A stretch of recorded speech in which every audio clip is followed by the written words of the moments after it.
back. This is the 34th video in the Flow Certified Professional Online Training course. And in this video, we're going to go through the definition of flow.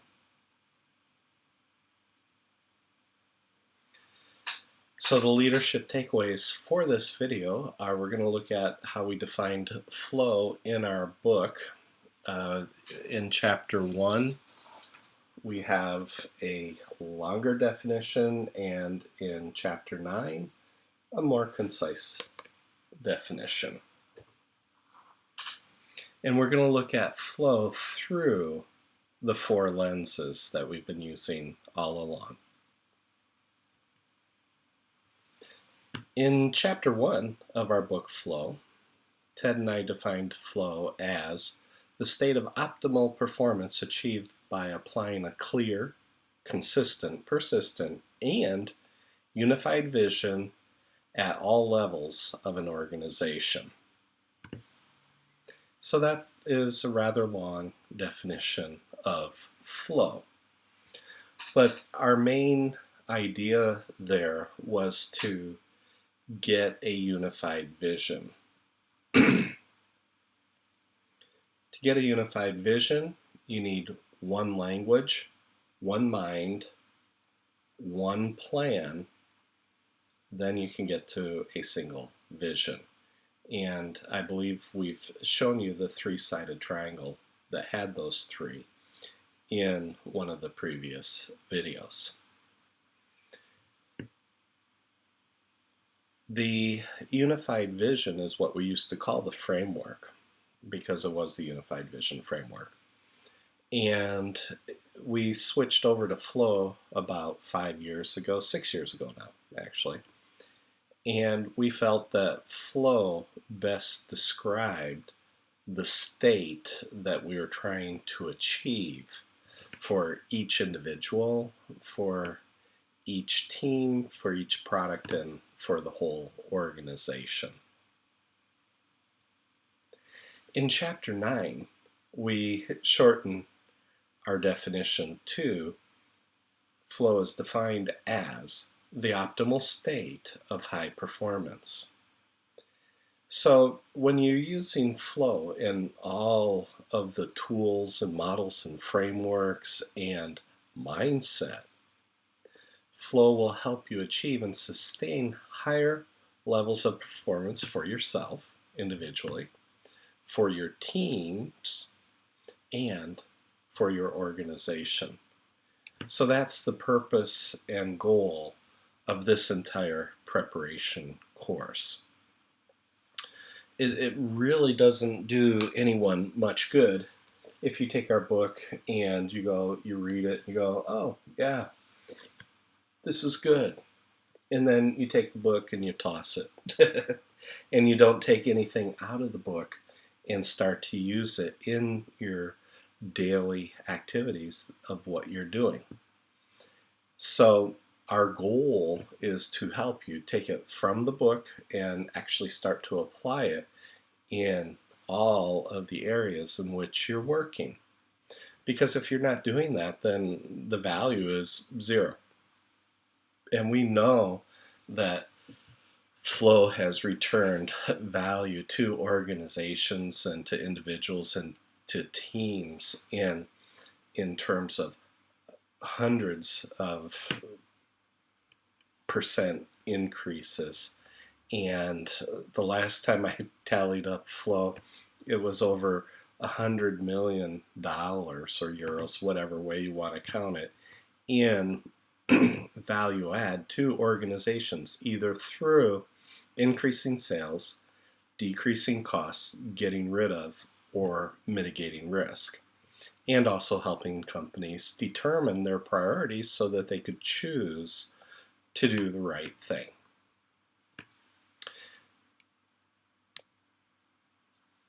So to step into individual flow, as Ted and I used to say often, we're not here to rewrite Dr. Csikszentmihalyi's book on flow that was written in 1972. If you've read some of Daniel Pink's work, you'll know that when we're talking about flow, we're also talking about autonomy, mastery, and purpose for the individual section here. Stepping into an individual state of flow, there are a lot of companies out there that can help you do that. I know that one company back home in Michigan, Tiger Neurological Group, they have a massive, I think it's like a 48-week course or something like that, that helps you as an individual achieve optimum performance. And they get into all kinds of things to help you enter into a state of flow. If you've played sports, team sports especially, you know what we're talking about. You need to be able to step into an individual state of flow. For the teams, for them to step into flow, usually if you have a team of 5, like a basketball team, you probably need at least 2 people to step into flow to bring the rest of the team with up to a higher level of performance. If you're looking at football teams, or soccer as we call it back home in America, if you have 11 players on the field and one goalie and the other 10, you're going to need probably 4 people to step into a individual state of flow in order to bring the whole team with.